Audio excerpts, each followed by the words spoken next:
It took my father 4 minutes to tell me I had to be at my sister's wedding. Not ask. Not wonder where I'd been. Just tell. He didn't know I had moved across the country 6 months ago. He didn't notice I'd vanished. But now, when they needed a full family photo, suddenly I mattered again. I stood in my quiet kitchen in San Mateo barefoot on cool tile watching steam curl from my second cup of coffee. And for the first time in years, I felt no guilt, no ache.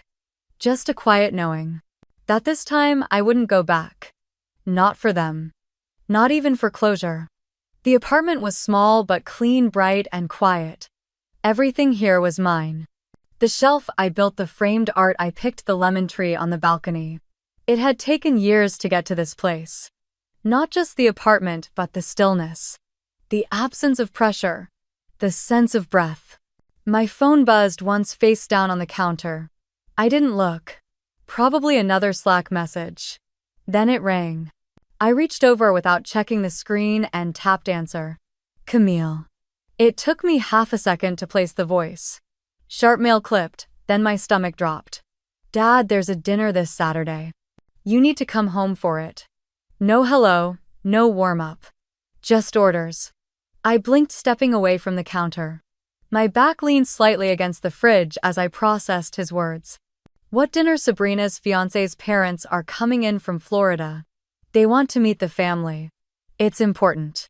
For her. For all of us. I almost laughed. Not because it was funny, but because I'd forgotten how efficiently he moved through conversations. Everything transactional. Everything strategic. He was always like that. Measured, focused. He liked to pretend it came from discipline. But I'd lived long enough to know it came from control. So let me get this straight. You want me to fly across the country this weekend for a dinner with strangers because it's good optics for Sabrina's engagement. Camille, don't be difficult. I'm not being difficult. I'm asking a basic question. It's your sister's future we're talking about. No, Dad. It's her image, and yours. Not her future. Because if it were about her future, someone might have asked about mine at some point. There was a pause. Not long. Maybe 2 seconds. But long enough for me to look at the microwave clock. 3 minutes into the call. Camille, this isn't the time for whatever this is.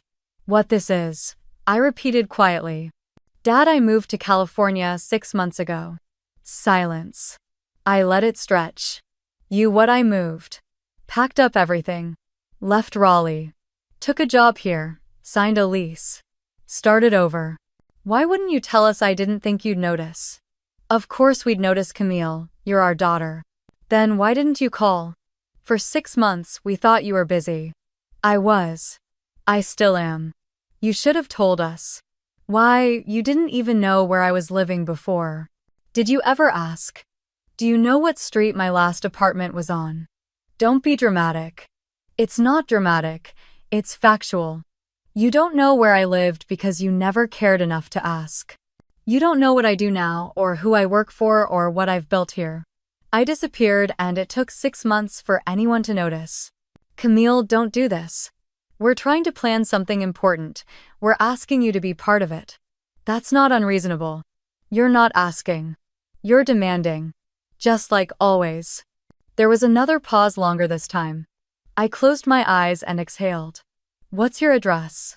I actually laughed out loud. Excuse me, we need to know where you are. For emergencies. You've had 30 years of emergencies you didn't show up for. Why start now? Camille, number, I'm not coming to the dinner. I'm not flying home to pretend like everything's fine. It's not. It hasn't been for a long time. This is about family, number. This is about appearances. And I'm not interested in playing the quiet, supportive role for a sister who never saw me as more than a placeholder. You're overreacting. I'm finally reacting. There's a difference. I could hear the edge in his breath now. He was angry, confused, embarrassed, maybe. But none of it came from missing me. It came from losing control. This isn't like you, Camille. You wouldn't know what's like me. You've never asked. I pulled the phone away from my ear and ended the call. The screen went dark. The kitchen was silent again except for the occasional tick of the fridge. My shoulders dropped. I looked at the timer on the microwave again. 4 minutes and 10 seconds. That was all it took. Not to reconnect, not to apologize, not to say we've missed you or we're proud of you. Just to summon me. I stared at my phone for a few more seconds, then set it down beside my cold coffee and started to laugh. It wasn't a joyful sound. It scraped up from somewhere buried deep and bruised. It was the kind of laugh that trembled out when you realized how absurd everything really was. 6 months. 6 months without a text, a call, a birthday message, a single check-in. But now I mattered. Now Sabrina needed her picture-perfect family lined up for inspection. I walked toward the balcony, pushed the door open, and stepped outside. The view from here still caught me sometimes. Rolling hills in the distance, the sound of traffic humming below, the faint smell of eucalyptus and summer air.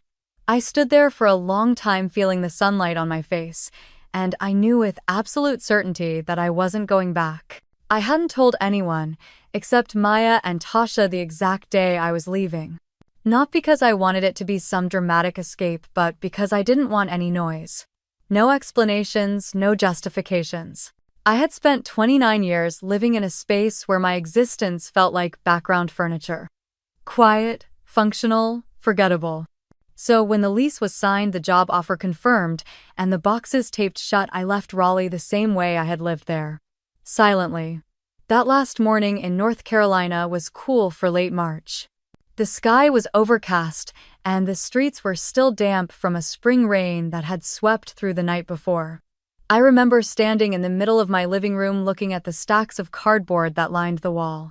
None of them were labeled with childhood memories or family heirlooms. Just practical things. My books. My clothes. The coffee maker I saved up for. A blanket I'd bought for myself after one rough week in grad school. Maya was dragging a heavy box, labeled kitchen, across the hardwood floor. Her hair was tied up messily, cheeks flushed from the effort.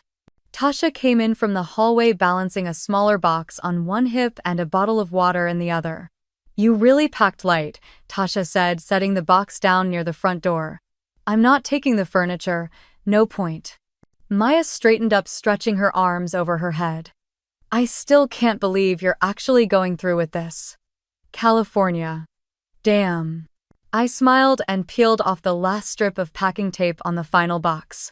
My hands were dry, the skin rough from days of packing and cleaning. "Yeah, I'm going." We sat down on the floor once everything was stacked. The only furniture left was an old futon I had bought secondhand in college. Maya leaned against it, cracking her water bottle open. "You still haven't told your parents. They don't know I got the job. Or that I even applied." There was a beat of silence. Neither of them said anything. We had been friends for years. They'd seen enough to understand without needing the whole story every time. Tasha looked at me. "Do you want to talk about it?" "Not really." She nodded. "They never asked about my life," I added quietly. "Not when I applied to Berkeley. Not when I got my first job. Not when I started designing platforms for education programs. They asked if I'd called Sabrina lately. They asked what she was wearing to the gala. If I mentioned anything I was working on, they'd say that's nice, and then pivot to whatever minor success she had that week. After a while, you learn to stop volunteering your wins. It was Maya who spoke next. "You're not wrong for doing this, Cam. You earned it. You got the job on your own. You planned everything on your own. They don't deserve a front row seat to your life just because it's finally getting good." I bit down on the inside of my cheek. That hit harder than I expected. The job was with Skybeam Systems, a mid-sized AI firm based out of Mountain View. Remote role: lead engineer for an accessibility platform in development. When the offer letter hit my inbox, I stared at it for a full 5 minutes. Then I cried. Not because it was perfect or lucrative or a dream job, but because it meant I had options. Real ones. I had signed the lease for my San Mateo apartment the same week. A 1-bedroom on the 4th floor with mountain views if I leaned far enough out of the balcony. Rent was high, but I had saved for years. No vacations, no new shoes unless something had holes. I had lived like I was preparing for an exit I couldn't explain to anyone but myself. California felt like possibility, like distance, like quiet. The first night in the new place, I didn't unpack anything. I slept on the floor with a hoodie rolled under my head, wrapped in a throw blanket, windows cracked open to the night air. It didn't feel lonely, it felt earned. Work started that Monday. I set up my desk near the window, arranged my dual monitors, brought in my tiny potted succulent, and clicked into the onboarding Zoom call like I belonged there. My manager was a woman named Eliza who spoke clearly, listened when people answered, and said thank you more than once. It startled me how easy it was to be treated like a peer. To not be second-guessed, minimized, or interrupted. I wasn't just some girl with a degree and an attitude. I was Camille Hartley, lead accessibility engineer. Weeks passed like sunlight on glass. Steady. Clean. I fell into a rhythm. Grocery shopping on Sundays. Walks through Central Park on Thursdays after work. Saturday mornings at the cafe down the street where they remembered my name and my order. No one from home called. Not even when I updated my LinkedIn. Not even when I posted about joining Skybeam. Not even when my birthday came and went in June. Quiet but peaceful, just me, a sushi platter, and a bouquet of sunflowers I bought for myself. 6 months. 181 days. Not a single text. Not a single voicemail, not a missed call blinking on the lock screen. There was a strange freedom in that. No expectations to return. No weight to carry. No pretend smiles. I wasn't missing anything. I was building everything. And then this morning the call came. 4 minutes and 10 seconds. That's all it took for him to demand I come back. Not to check if I was okay. Not to congratulate me on the houseplants that were somehow still alive or the work project that had hit every deliverable early. He called because he needed me to show up. Not for me, for her, for Sabrina. I looked out the window now, the late morning sun climbing higher, casting softer shadows on the apartment floor. The coffee in the mug on the counter was ice cold.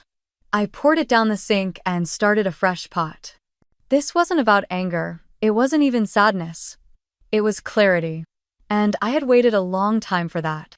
It started earlier than I like to admit, not the resentment. That came later, layered and quiet. It was the noticing. The slow realization that, in our house, Sabrina wasn't just the baby of the family, she was the center of it. I was 12 when I got my first taste of how the hierarchy worked. I had spent months preparing for the district science fair. Built a model of the San Andreas fault line using recycled wood string and a tiny motorized lever system that could simulate tectonic movement. I won first place. The prize was a certificate, a ribbon, and a handshake from the mayor at the county auditorium. I came home with it chest tight with pride, holding the paper like it was made of gold. My mom barely glanced at it. She was too busy helping Sabrina get ready for her cheer tryouts. Sabrina was 9. She didn't make the squad that year, but the entire week in our household revolved around her practice routine. My dad asked if I had cleaned up my project supplies from the garage. That was it. By the time I was a junior in high school, I had stopped trying to impress them. I kept my achievements to myself. I was top 5 in my class, won 2 math competitions, and started tutoring underclassmen for free. I applied to UC Berkeley without telling them. I wasn't trying to be sneaky. I just didn't want to get my hopes up and have no one notice. When the acceptance letter came, I cried in the bathroom. Full scholarship.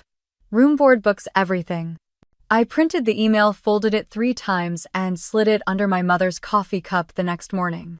She looked at it. She smiled. She said, "That's nice, honey." Then she picked up her phone and called Sabrina to remind her about her appointment at the tanning salon. Prom season was coming up. I deferred my enrollment once. That's a part of the story most people don't know. It was spring. Sabrina was 17 and had just broken up with her boyfriend of 6 months. To hear her talk about it, you would have thought they'd been engaged. She cried for days. Wouldn't eat. Wouldn't leave her room. My parents were frantic. "She needs support, Camille. She's fragile right now," my mom said. "You can't leave for school in the middle of this. She'll still be crying when I get back for Thanksgiving. Don't be cruel." I wasn't being cruel. I was being honest. But in our house, honesty that didn't favor Sabrina was cruelty. My father sat me down 2 nights later. His tone was calm but absolute. Maybe you should take a semester off. Just one. Help out at home, be here for your sister. Family comes first. I didn't scream, I didn't cry. I nodded. And that fall, while my classmates moved into dorms and posted pictures of Welcome Week, I stayed in Raleigh and watched reruns with a girl who spent most of the time scrolling on her phone. By the time I finally started at Berkeley in January, the scholarship had shifted. They held my spot, but the housing was gone. I rented a room in a shared apartment off campus with 3 strangers, all men. I worked evenings at a bookstore and weekends tutoring local high schoolers to cover what the scholarship no longer did. The fallout didn't end there. 2 years later, Sabrina got engaged to a boy named Weston. He had perfect teeth, a nice car, and came from a family that owned 4 auto dealerships. My parents were ecstatic. They threw a backyard engagement party with a catered seafood boil, hired a photographer, printed custom napkins with their names in cursive. It was the same year I was preparing for my final semester. My academic advisor had warned me that I'd need to purchase access to a specialized software program to complete my capstone project. It cost $1,200. I asked my parents if they could help. My dad rubbed his forehead and said things were tight right now. My mom said they had just sent the deposit for Sabrina's wedding venue. I ended up taking out a small private student loan to pay for it. I paid it off 4 years later with interest. The wedding, by the way, didn't happen. Weston cheated on her with a girl he met at a car show in Charlotte. Sabrina spent a month at home crying on the couch. My parents blamed the girl, the dealership, the culture of modern dating. They never once mentioned the $12,000 they lost on non-refundable deposits. And when I asked about it just once, my mother looked at me and said Sabrina was heartbroken. Money can be earned again. Your sister's future was shattered. I nodded even as my chest burned. That wasn't the first time she said something like that, but it was the one I remembered. You're the older one, Camille. You need to understand. That's what being a big sister means. You sacrifice. I carried that word with me like a stone in my pocket. Sacrifice. It followed me into every job interview, every crowded bus ride home from campus, every quiet night eating canned soup at the kitchen table in my 1-bedroom in Oakland, listening to mice skitter in the walls while Sabrina posted stories from her vacation in Mexico. I stopped calling. They didn't seem to notice. At least, not until now. Now, with wedding number 2 on the horizon and a new family to impress, suddenly my absence was glaring. Not because they missed me, but because someone might ask about the hole in the picture. It was always about the picture. I stepped into my living room and looked around. Everything was still. The books stacked neatly, the framed prints on the wall, the rug I picked out one Sunday morning with Tasha after brunch. My life quiet and unbothered. This place was mine. All of it. And I wasn't trading it for another seat at Sabrina's table. The email came late at night, time-stamped 11:47 p.m. The subject line was vague, just one word in all caps: family. I almost deleted it without opening, but curiosity got the better of me. My mother's name sat at the top of the thread, the same email address she had used since I was in high school. It had probably been at least a year since she last used it to contact me directly. Inside it was short. Camille, Sabrina's wedding is coming up. The Reeves want to meet you. They're traditional. Family is very important to them. We're all expected to attend the dinner next month in Napa. You need to be there. We're a family. You can't say no. Mom, no greeting, no signature, just expectation. I stared at the screen, reading the last sentence again and again. You can't say no. That phrase didn't come with teeth. It came with something worse. Shame. Obligation. The same tone I had heard all my life. I didn't respond. A few days later, Maya and I met up at our usual coffee spot in downtown Palo Alto. She was sitting outside, laptop open, oversized sunglasses shielding most of her face. She waved as I approached, pushing a cold brew across the table toward me without needing to ask. You look like someone who got a surprise email, she said, not looking up from her screen. I slid into the seat across from her. From my mother. Ah. So a cursed email. Apparently, the Reeves are big on family unity, which now includes me somehow. Maya closed her laptop and gave me her full attention. The Reeves. That's Sabrina's fiancé family, right? Daniel Reeves. He's a VP of marketing for Pacific Crest Hotels. They have properties all over the country. High-end, pretentious as hell. The family's old money. I think his mom used to be on the board of the ballet company in Charleston. So this is a social climbing event disguised as a wedding. Exactly. And I'm the missing piece in the curated family narrative. Maya sipped her drink. You gonna go number? You sure? Absolutely. They're gonna push. They already are. 2 nights later, I was going through some old folders on my laptop. I had agreed to mentor a younger engineer from our company's internship program and was trying to dig up a keynote deck I made 2 years earlier about women in AI product design. It had been a small internal talk one I gave during a closed leadership summit when I was still in Oakland. I remembered being proud of it. I pulled up the file, opened the deck, and started clicking through the slides. Slide 6 stopped me cold. The phrasing. The structure. A particular quote I had pulled from my old research paper during grad school. I recognized it immediately because it was mine. I minimized the window, opened YouTube, and searched Sabrina Hartley keynote. Her name popped up fast.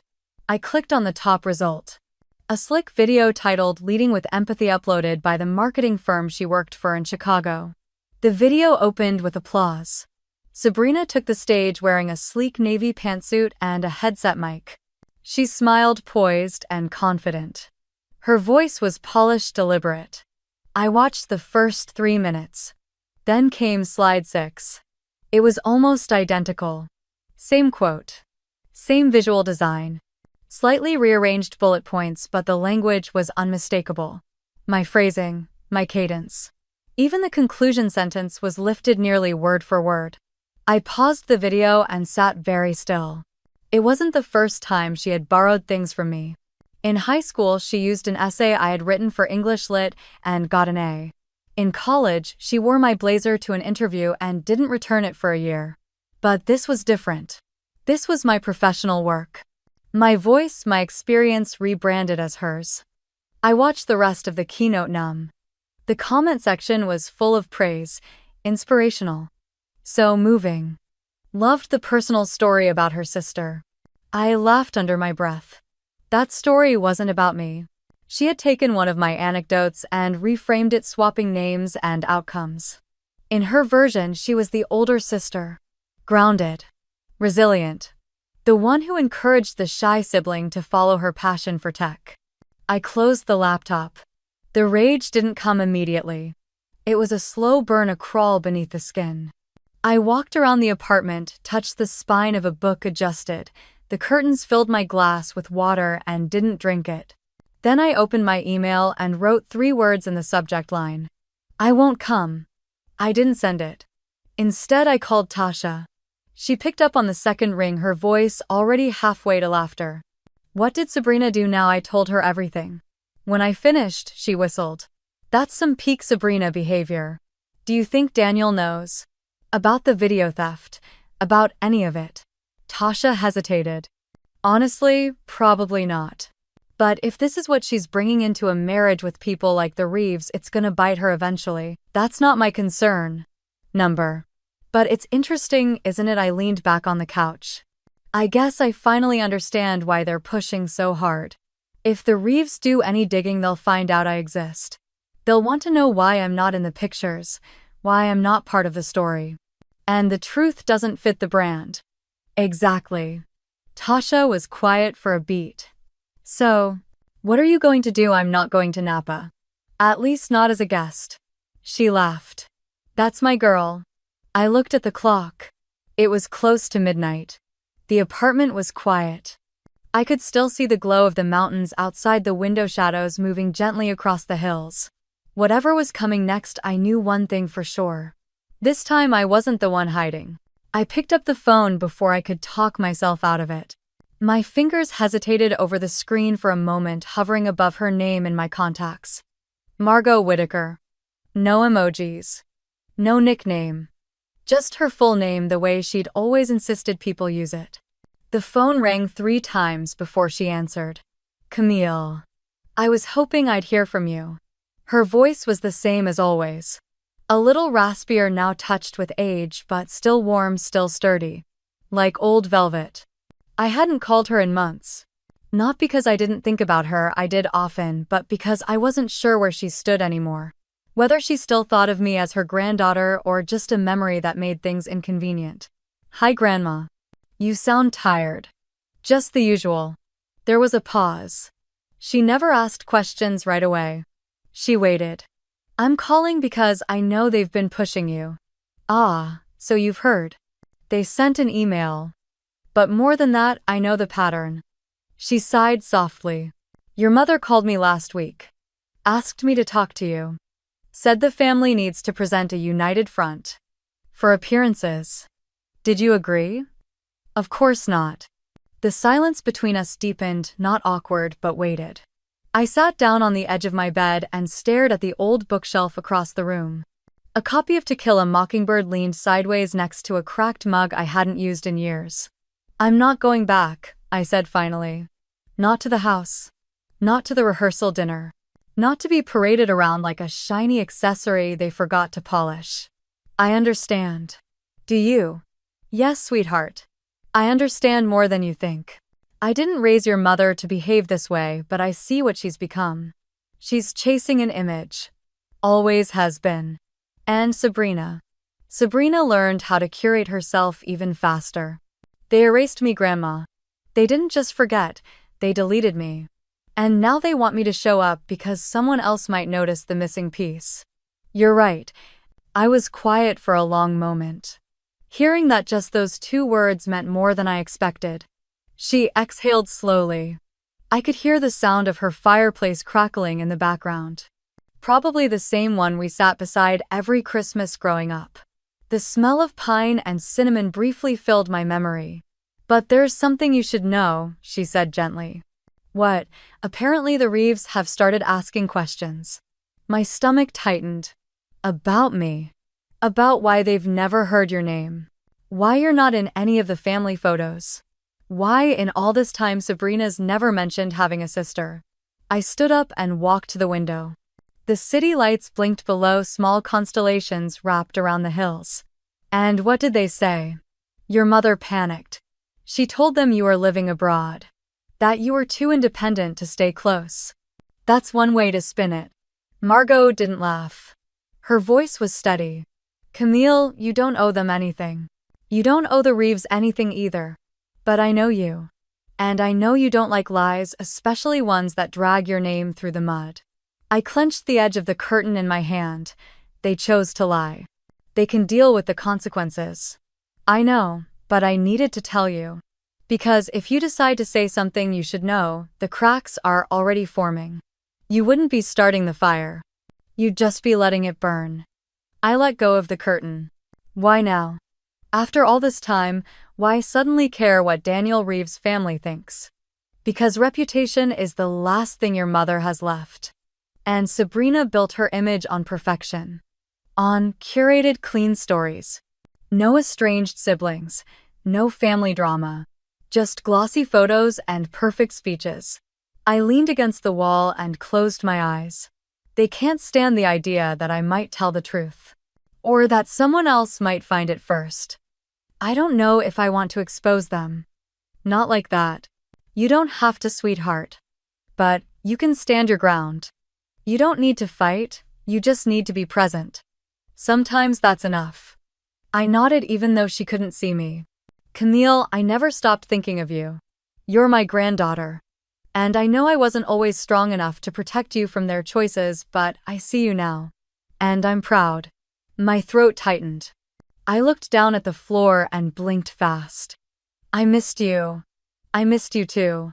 The silence between us this time was softer. I could feel her on the other end, not just as a voice, but as a presence. One of the few that had ever made me feel truly seen. Let me know if you want me there, she said. At whatever you choose to do next. I smiled. Thank you. Good night, Camille. Good night, Grandma. I ended the call and stood there for a long time, phone still in hand. The room was dark except for the streetlight outside casting a pale glow across my desk. They had wanted to hide me. But someone had already started asking where I'd gone. The file came in at 2:17 a.m. A message from Tasha lit up my lock screen, short and sharp. Thought you should hear this. I've been holding onto it for a while. I didn't hesitate. I pressed play, tucked my phone beneath the covers, and closed my eyes as Sabrina's voice filled the quiet. It was a recording from a girls' trip years ago, before everything fell apart. The sound of clinking glasses and muffled laughter in the background. Then Sabrina's voice, clear and cutting. Camille's great at math and code and boring stuff. She's the kind of person who'll build an app no one remembers. She doesn't know how to sell it, how to make it sparkle. Bless her heart. The group laughed and someone added something I couldn't quite make out. Then Sabrina again. She's brilliant, sure, but in that dry, quiet way that never makes a headline. I stopped the recording there.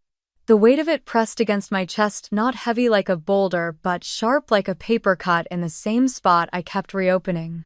I wasn't surprised. Not anymore. I lay there a few minutes staring up at the ceiling until the silence felt heavier than her words. Then I got up, padded barefoot to my desk, and opened my laptop. Tasha sent another message. Also, you might want to check this. Daniel's company used Sabrina's pitch last quarter to launch a new educational platform. Attached was a deck. 27 slides, polished, full of color and buzzwords. But it was mine. Not word for word. Not slide for slide. But unmistakably mine. The title had changed, and Sabrina's name was listed as lead strategist, but I recognized the flow. The problem statements, the solution framework. Even one of the diagrams I doodled in a notebook 3 years ago. I opened my original presentation, the one I'd written during my final year at UC Berkeley, the one I'd pitched to 2 seed investors and never followed up on because life got in the way. I clicked through both files side by side. Her version was shinier, but the bones were mine. The betrayal didn't hurt in the way I expected. It was colder than that. Numb. Like standing outside in snow too long. I had shared that idea with Sabrina in the backseat of a Lyft after Dad's retirement party. I'd been tipsy, excited, rambling about educational inequality and tech accessibility. She had nodded, asked follow-up questions, even helped me brainstorm names. And then she took it. Used it. Packaged it with her smile and her voice and her perfect shoes and climbed the ladder. I scrolled down to the final slide. Her signature tagline stared back at me. STEM isn't just science, it's survival. That was mine. I wrote that in the margin of my old physics notebook. I took a breath and closed my laptop. This wasn't about credit anymore. It was about truth. At 7:42 a.m., I called Tasha. You sure you want to do this? She asked. She already did it, I said. I'm just shining a light. I compiled a document. 2 columns, my original content on the left, Sabrina's version on the right. Each similarity highlighted. I added dates, version history, metadata. I included the audio file transcribed and timestamped. Then I wrote a short summary. No adjectives. No emotion. Just facts. Subject: intellectual property overlap regarding recent pitch by Sabrina Prescott. I read it twice, then sent it to Maya. Maya Cooper wasn't just any freelance journalist. She specialized in stories about corporate ethics and tech whistleblowers. She'd written a piece on founder fraud that went viral last year. I met her through a mutual connection in Oakland. We had coffee once. I remembered her saying, "If you ever have a story no one wants told, send it my way." I didn't include a message in the body, just the attachment. The subject line was enough. Then I sat back and waited. Outside, the sky was a soft gray, the kind that never quite decides if it wants to rain. I made coffee black. My phone stayed quiet. My inbox too. By late afternoon, I got a reply. Received. Reviewing. Follow-up questions to come. That was all, but it was enough. Sabrina had always said I was too quiet, too soft, that I needed to speak up if I wanted to matter. She was right about one thing. But this time I wasn't raising my voice for her approval. I wasn't trying to be seen at her table. I was setting the record straight. And I was just getting started. The phone buzzed at midnight. Again at 1203. And then at 1207. I didn't need to check to know it was them. My parents had a pattern relentless when things slipped out of their control. By the time I turned off the buzzing, there were 14 missed calls and 6 voicemails. The last text was from my father, short and sharp. "You need to stop this. We're sending something for you to sign." At breakfast, I scrolled through their messages in silence. Some begged. Some threatened. And one stood out. "We're attaching a non-disclosure agreement to protect the family's image. Please sign and return immediately." Attached was a full-page NDA with legal boilerplate barely veiled as concern. I didn't even flinch. Instead, I pulled up a different email. One I'd kept for a long time. A message from Sabrina to her executive assistant dated 8 months ago. It included the speech she delivered at her promotion party where she had quoted a line almost word for word from a draft I'd written for a company-wide STEM initiative. I had sent her that draft 3 years ago asking for feedback when I was still naive enough to think she wanted me to succeed. She never responded. She just lifted it, brushed off the title, changed the closing paragraph, and passed it off as her own brilliance. I forwarded the email adding a side-by-side comparison I had recently assembled. On one side, my original deck with timestamps. On the other, her speech. Same metaphors, same framework. Same core message about closing the gender gap in tech. To Maya. To Daniel's mother Elise. And to the director of PR at the Reeves Hospitality Group. Then I closed the laptop and went to the beach. By late afternoon, the ripples had begun. A news alert pinged onto my screen: engagement gala for Reeves Air postponed. No explanation. Just a blurry photo of Sabrina looking tense as she exited a building in Soma. At sunset, I got a call from a New York number. I didn't answer. I didn't need to. The voicemail came through anyway. My mother's voice barely holding itself together. "Camille, what are you doing?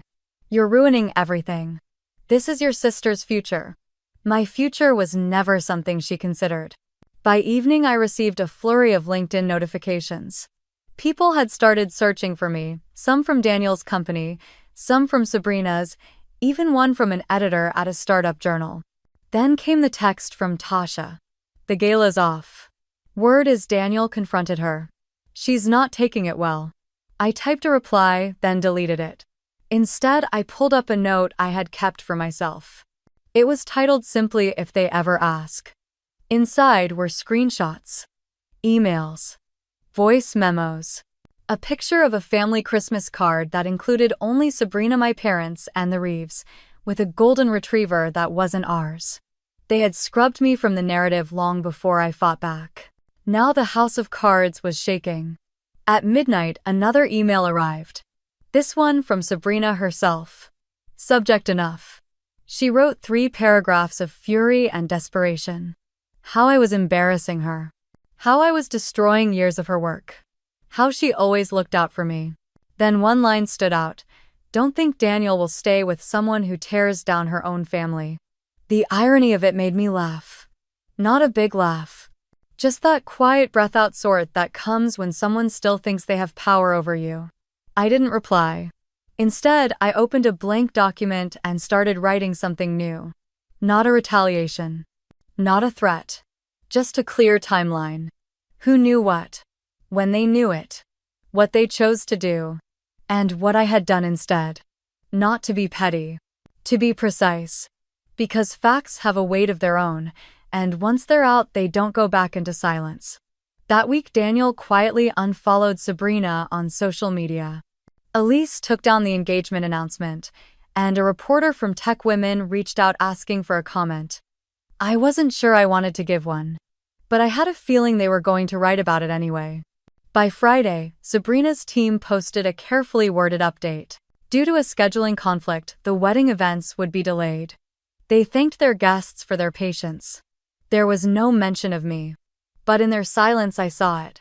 They weren't angry anymore. They were afraid. And they had every reason to be. I turned off my phone.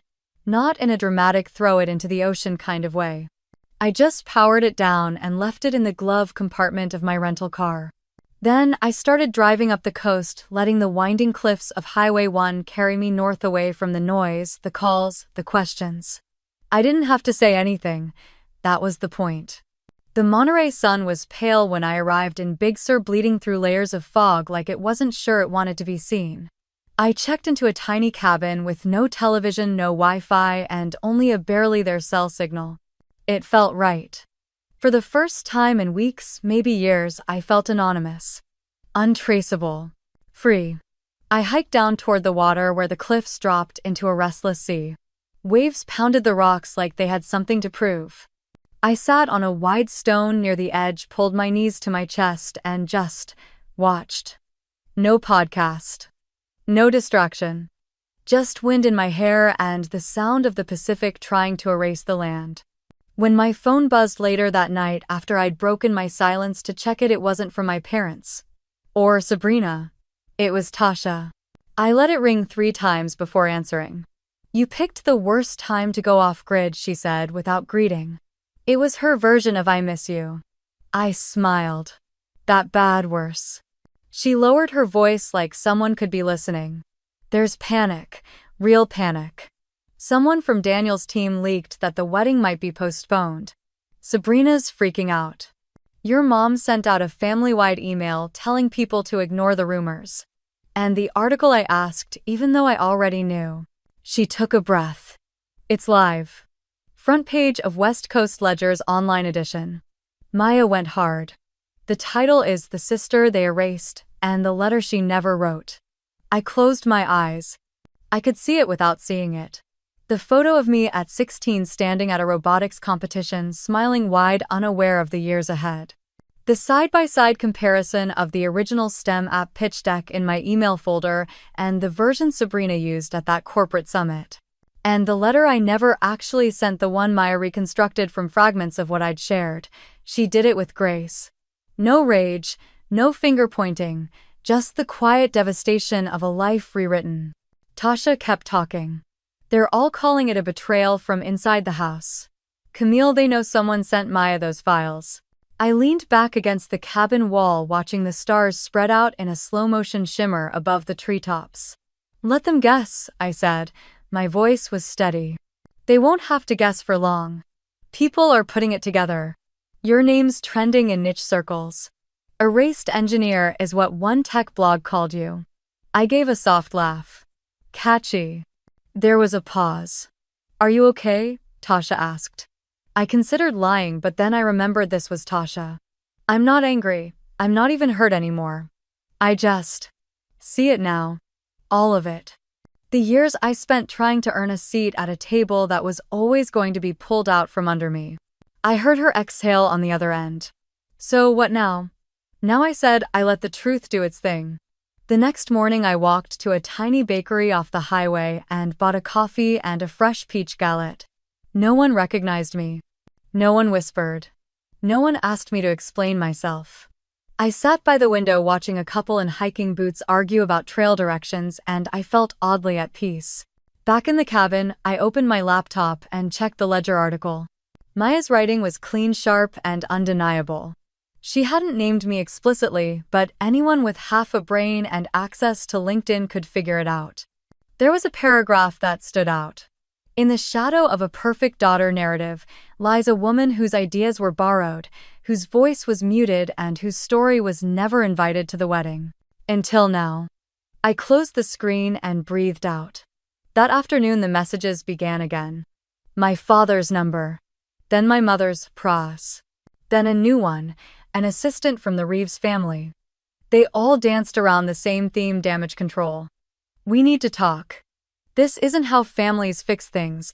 Let's be civil. Please don't destroy this moment for your sister." I didn't respond. Instead, I drove to Pfeiffer Beach and walked along the shore until the sun turned everything gold. I picked up a smooth piece of driftwood and traced circles in the sand with it. A group of girls nearby were laughing, tossing seaweed like jump ropes. One of them reminded me of myself at 10 before I learned to shrink to make space for Sabrina. I whispered into the wind. Not anymore. That night I texted Maya one line. Let it breathe. Don't publish follow-ups yet. She replied with a thumbs up and a heart. Simple. Respectful, no pressure. I knew silence would make them more afraid than any outburst ever could. And I wasn't finished watching the ripple. Just yet. I stayed in Big Sur for 2 more days. I read. I hiked. I did yoga on the deck at sunrise and let my body remember it existed outside of fight or flight mode. When I drove back down the coast past the fields and cliffs and whispering cypress trees, I didn't feel like I was returning from hiding. I felt like I'd sent a signal flare. And the smoke was still rising. The wedding went on. From what I heard, it was smaller than planned. A few sponsors pulled out. The catering firm scaled back their full-service team. The custom-imported orchids never made it through customs. It wasn't a disaster, but it was clear something had shifted. The shimmer dulled. The spotlight dimmed. Tasha sent me a photo that morning. A wide shot of the ceremony, Daniel standing stiff in his tuxedo, Sabrina in a sleek white gown that looked less couture than expected. And next to her, on the left side of the raised platform, was an empty chair. It was ornate, gold-trimmed, slightly taller than the others. Not a decoration. A placeholder. That was supposed to be me. Not as maid of honor, not as a bridesmaid. Just the sister. The one they assumed would show smile and blend in like a good second act to Sabrina's show. But I never RSVP'd, I never booked a flight. I never even opened the official invite. Tasha's text followed the photo. Guess which chair no one will make eye contact with today? I stared at the image for a long time. Not out of guilt. Just something quieter, like acknowledgement. They had carved out a place for me. Too little too late. Apparently the guests noticed too. The whispers started early. A few of the cousins asked around. One even called my old number, which was still out of service. There were theories. That I had a medical emergency, that I was out of the country. That I'd chosen to protest quietly. A great-aunt reportedly said during cocktail hour loud enough to carry across the lawn. If I were her, I wouldn't have come back either. Daniel's jaw was tight in every photo. The kind of tight you can't retouch. His PR team had tried to get ahead of the story, downplaying the article in the Ledger. But the internet never forgets. The Reddit threads had already sprouted branches. Some wondered if the groom knew. Some speculated about the app and the investors.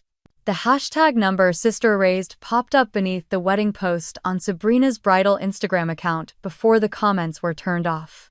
I didn't watch the live stream. I heard it was choppy anyway. The ceremony lagged halfway through. Sabrina's vows got cut off mid-sentence and didn't buffer back.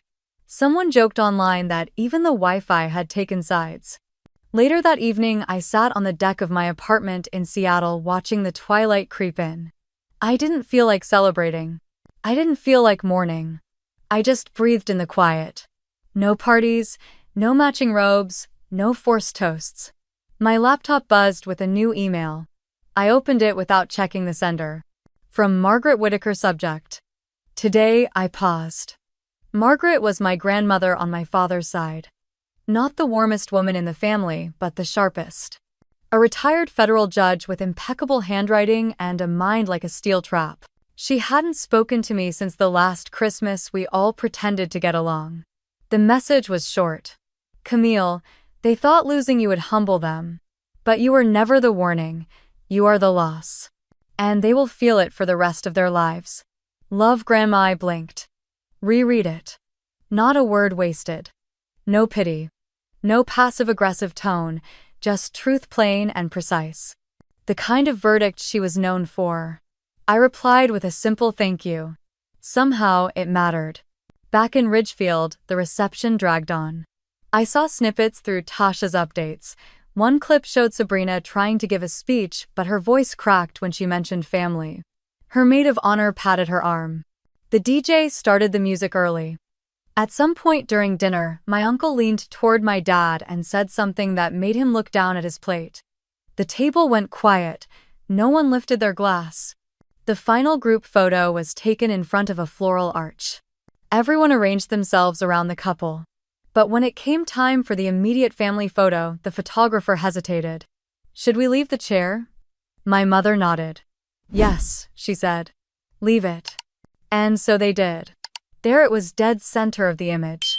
A single gold chair unoccupied, surrounded by forced smiles, a visual pause, a silent question. By midnight, the photos had begun circulating. Not the professional ones. The ones taken by guests. Zoomed in, cropped, captioned. One went viral on Twitter. It showed Sabrina alone, for a moment, veil blown slightly to the side, staring at the chair like she was waiting for someone to materialize. The tweet read, "She got the wedding. She didn't get the sister." I shut the laptop, made tea, and sat by the window. Rain started tapping gently against the glass. It wasn't vengeance I felt. It wasn't even satisfaction. It was distance. Clear and wide. Like standing on the other side of a bridge I never had to cross again. It started with a memo that leaked online. 1 week after the wedding, a screenshot from Sterling and Blythe's internal HR system surfaced on Reddit. It was marked confidential and time-stamped 2 days after the ceremony.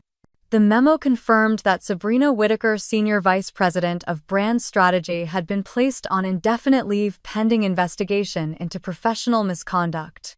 The post exploded in less than an hour. Someone cross-referenced dates and found a marketing brief that Sabrina had submitted 6 months ago. The document included entire pages lifted directly from an unpublished pitch deck authored by another firm. Word for word. Same formatting. Same headline styles. Even the typos matched. By mid-afternoon, news outlets picked it up. A tech blog published an exposé under the headline, "The Golden Girl of Lifestyle Branding is Now Just Another Scandal." Her LinkedIn page quietly disappeared. Sterling and Blythe issued a formal statement calling it a deeply disappointing breach of ethics. The next day, I got a call from Tasha. She didn't bother with pleasantries. "Daniel moved out." I blinked. "Already?" She sighed. "His team convinced him to distance while they review prenup clauses. PR damage control. He's apparently in Palo Alto, staying at his brother's guest house." There was a beat of silence. Then she added, "Also, your parents called me 3 times. I pinched the bridge of my nose. Let me guess. They want a quote. A denial, a family statement. Bingo. And maybe a little sympathy for their struggling daughter." I hung up and didn't respond until the next morning. Sure enough, my phone buzzed before sunrise. First it was a voicemail from my mother, then one from my father. "Camille, sweetheart, this has gone too far. Sabrina's being ripped apart online. It's getting personal. People are saying things that aren't even true." Another message followed. "Please, honey. Just one post. Just say you two have spoken. That you believe in your sister's integrity. That this was all a misunderstanding." I didn't reply immediately. I sat at my kitchen counter with a cup of black coffee, watching the fog roll in from Elliott Bay. The messages kept coming. Guilt dressed as concern, nostalgia posing as logic. "Remember your first dance recital, Camille? Remember how Sabrina brought you flowers? Your grandmother wouldn't want this. Think about the family." I finished my coffee in silence. Then I typed a single message into the family group thread. "I haven't said anything, and the truth is still speaking just fine." I didn't wait for a response. Later that day, an op-ed ran in the Seattle Gazette. The writer, a former marketing executive, analyzed the dangers of nepotism in branding leadership. Sabrina's name was referenced twice. Camille Whitaker, it noted, had yet to comment publicly. I didn't need to. A few former employees of Sterling and Blythe shared stories on Twitter. About meetings where Sabrina had cut off junior creatives. About how she'd pushed through half-baked campaigns using borrowed concepts and blurred sources. About how she'd bragged that her family name would outlast any accusation. Daniel stayed quiet. Completely. No posts, no statements. His silence was louder than any scandal. A week passed. Then 2. My mother sent a long email. No greeting. Just 5 paragraphs trying to explain. She was under pressure. Everyone copied things these days. It wasn't malicious. She thought you wouldn't mind. She was proud of your style. That's why she used it. I didn't respond. Instead, I reread Grandma Margaret's message. You are the loss. And they will feel it for the rest of their lives. One evening I walked into the local bookstore just to browse. Nothing serious, just to feel the weight of new pages in my hands. As I wandered into the nonfiction section, I overheard two women talking near a display table. One said, "That's the sister, right? The one they erased." The other replied, "Yeah." And she never said a word. Just sat back and let the house fall. I picked up a book and walked away before they noticed me. Outside, the city was buzzing as usual. Coffee shops, buskers, bike couriers weaving between lanes. I slipped on my coat and headed home, not because I was tired, but because peace had become my new currency. Let them wonder. Let them guess. I was no longer part of their narrative. I had learned something they hadn't. You don't have to light a fire, you just have to stop holding up the walls. The house sat at the end of a quiet street in San Mateo, tucked beneath a pair of red maples that turned crimson every fall. 3 bedrooms. A small backyard with a sloping hill and a citrus tree that, to my surprise, still produced sweet oranges in early winter.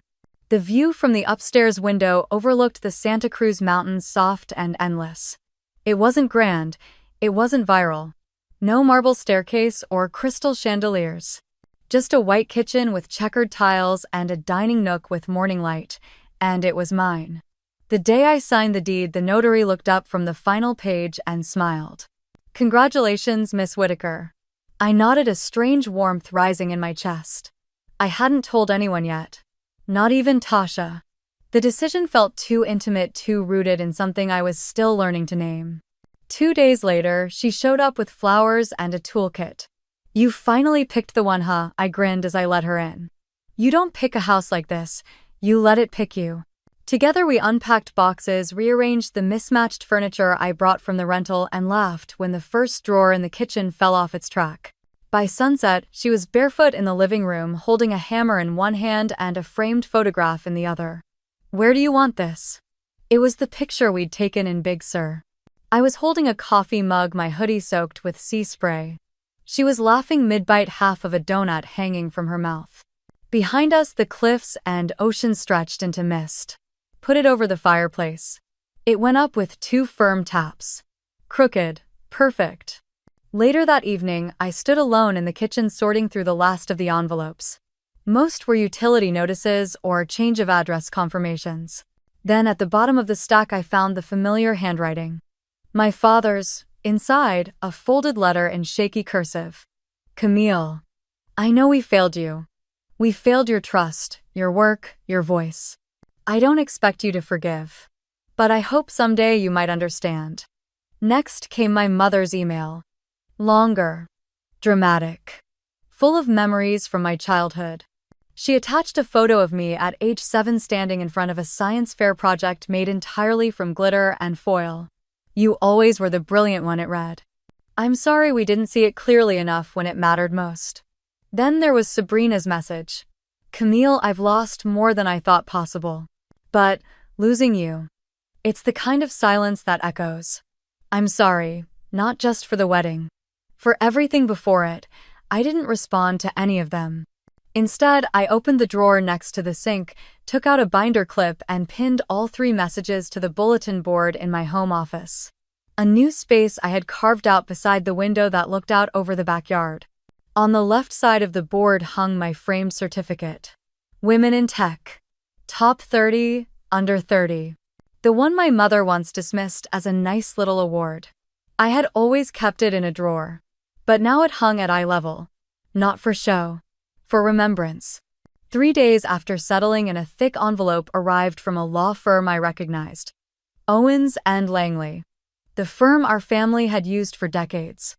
Inside, a formal letter printed on ivory stationery.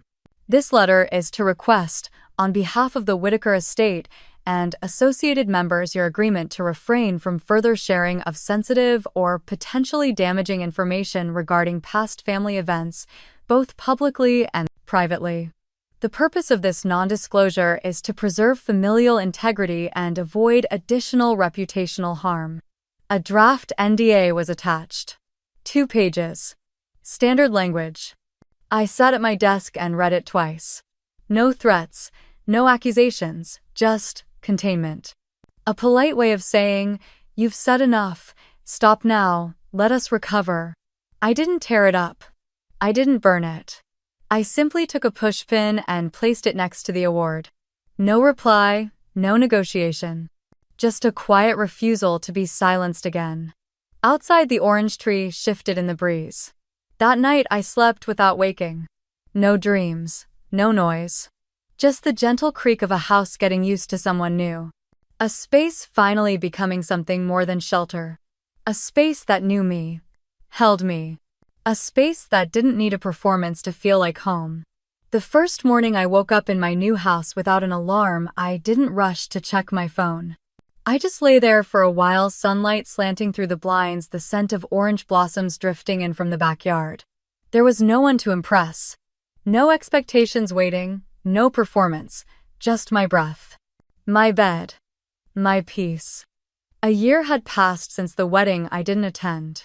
Since the family that erased me tried to celebrate without the person who once held it all together. I didn't keep tabs, but news had a way of finding me. Sabrina's company had placed her on administrative leave after an anonymous tip pointed to plagiarized campaign material. The tip included screenshots of internal decks from a Brightcap pitch I'd written 2 years earlier. She denied it, of course. Said it was all coincidence, but brands began pulling out. Sponsors stayed silent. Within weeks, she disappeared from LinkedIn and Instagram, and the company scrubbed her name from the website. Last I heard, she and Daniel were separated. He had moved back into a bachelor condo in Marina Bay and was spotted on dating apps within a month.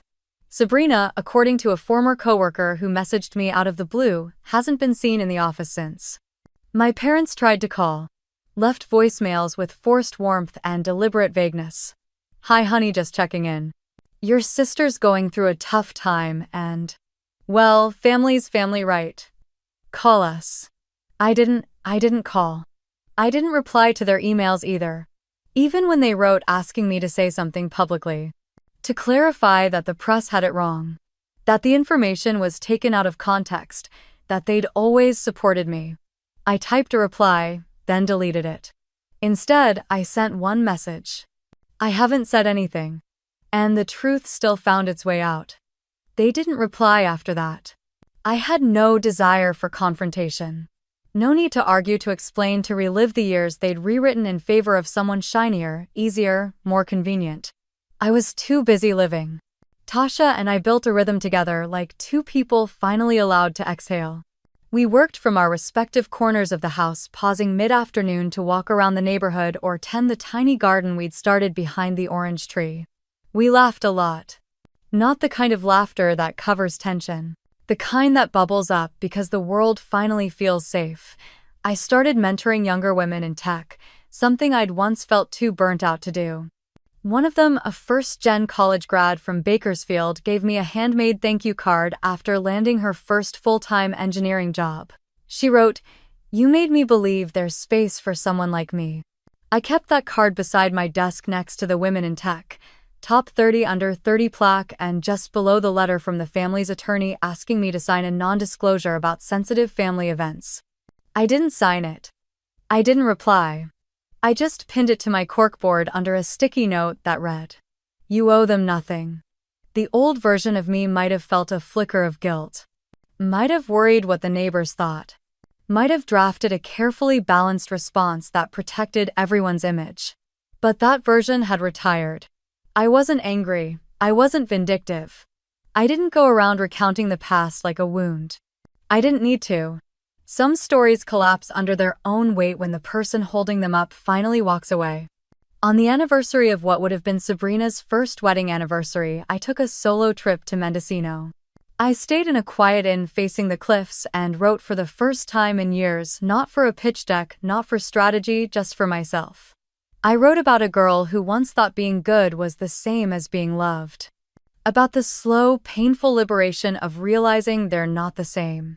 and about the woman who stepped into her own name, her own space, her own silence, and let it speak volumes. Back home, I hosted a small dinner for the women I'd mentored. We sat on the patio, fairy lights glowing overhead, sharing stories and pasta and laughter that didn't ask for permission. Someone asked me toward the end of the night what I would say to my family if they ever showed up at my door again. I thought for a moment, then said, nothing. They waited. I smiled. I'm not silent because I'm bitter. I'm silent because I'm finally free. No one clapped, no one needed to. They just understood. Because sometimes the bravest thing you can do is stop auditioning for love you've already earned by existing. I didn't destroy my family. I just stopped playing the role they wrote for me. And sometimes that's all it takes for the whole story to fall apart. Thank you for listening. If you've ever felt erased by the people who were supposed to love you the most, know this: walking away is not weakness. It's wisdom. Share this story with someone who needs that reminder.